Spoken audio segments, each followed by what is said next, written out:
Hi besties, it's Lacy, and this is Real Women, Real Success.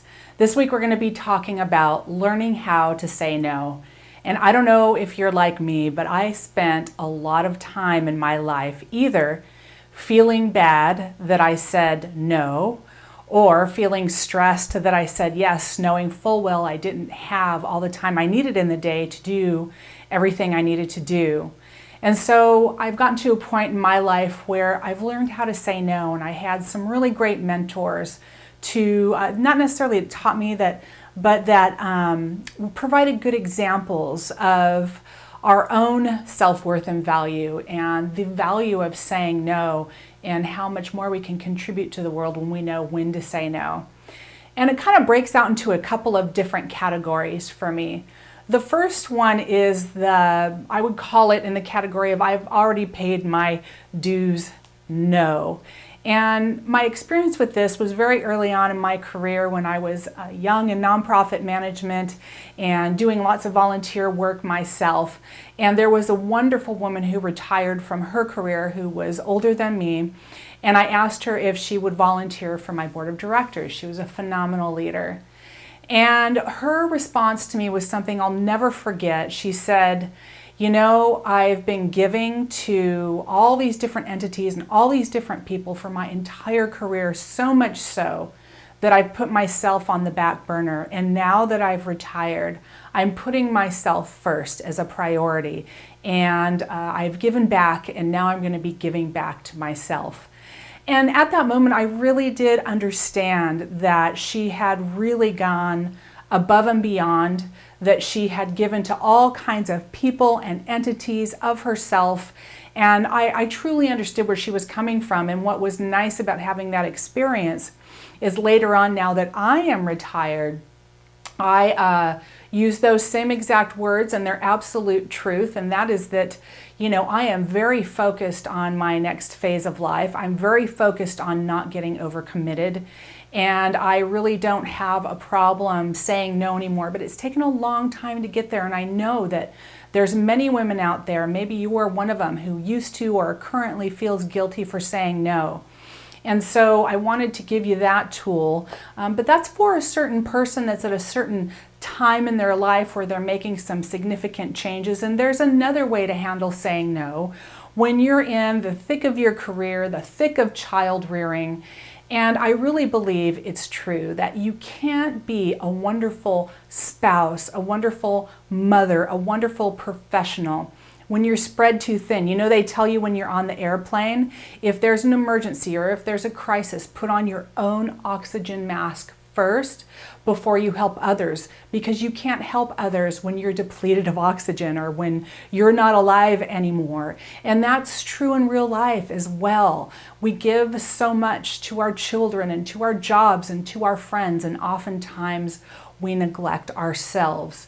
So if you don't already feel empowered and you don't already do this, I want to just say that it is totally okay to say no and let people know, you know, I want more hours in a day than there are. I really do.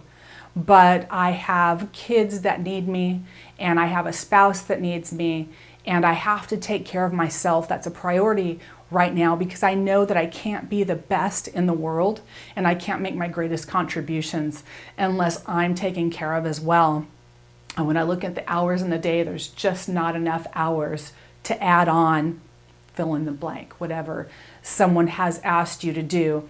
And of course, there's a number of ways to reword that. I would even go so far as to write it down, something that you're comfortable with, and let people know that you can't truly be of value unless you are whole yourself.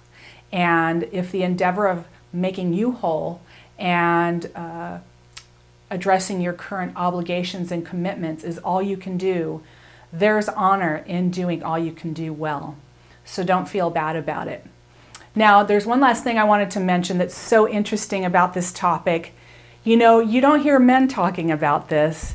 I've seen so many men who will have this excuse or that excuse, and maybe even they do have time.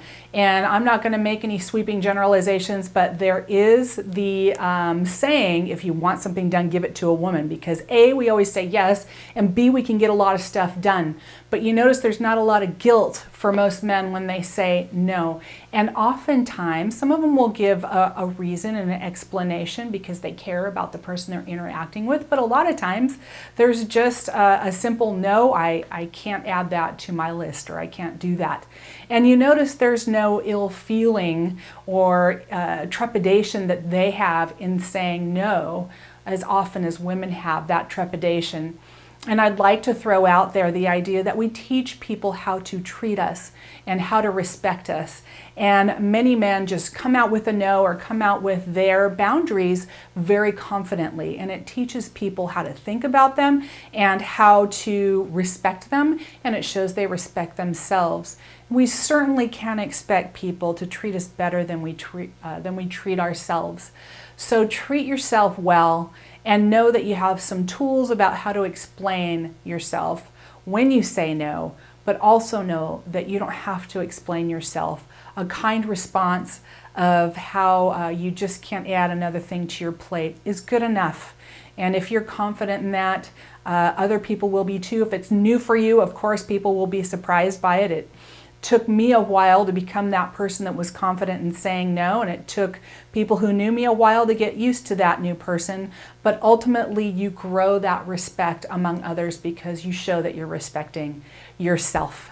And it's important to make yourself one of your priorities in your life so that as a whole person, you can serve your family and your spouse and those that are truly important to you, and do that within the hours that you have during a day. So I hope that was helpful for you today. I would like to ask you to give this video a like on YouTube. If you haven't subscribed to my YouTube channel, I would appreciate that. If you're not already part of the Women's VIP E-Club, please sign up. There's a link below, or if you're watching this on my website, a link will pop up to do that. Excuse my itch. I also want to make sure you know that the Women's Empowerment Conference is coming up in just a couple of weeks, and you can sign up for that at cawomenlead.org. It's 2 days, April 21st and 22nd at the Disneyland Hotel in Anaheim, California. I'm going myself, and if you are going, shoot me an email, Lacy@lacyshane.com. I would love to meet up with you there and chat with you about the issues you're facing as a professional woman. So until next week, have a great week, and always remember, I'm your biggest fan.